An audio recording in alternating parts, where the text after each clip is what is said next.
Баршаңызға қайырлы күн. Бүгін біз сіздермен қазақтың ұлттық тағамы тары майсөк дайындаймыз.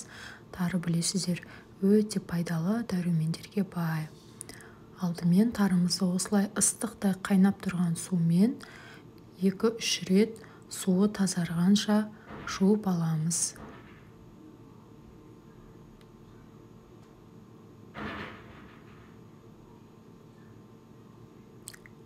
Міне қараңыздар, біздің суымыз қандай кір болады.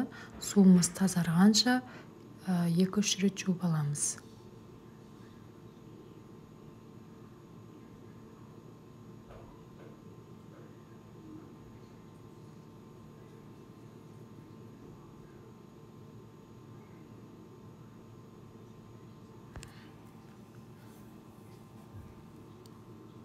Жуылған тарымызға ыстық қайнап тұрған сүтімізді құйып, бетін жауып 20 минутқа қойып қоямыз.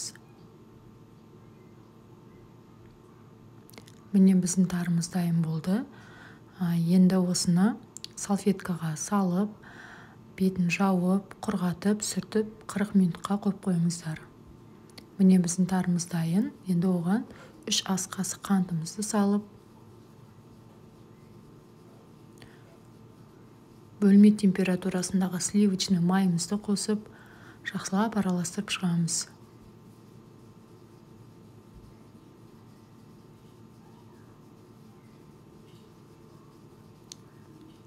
Дәмі деген өте керемет болады. Міндетті түрде жасап көріңіздер.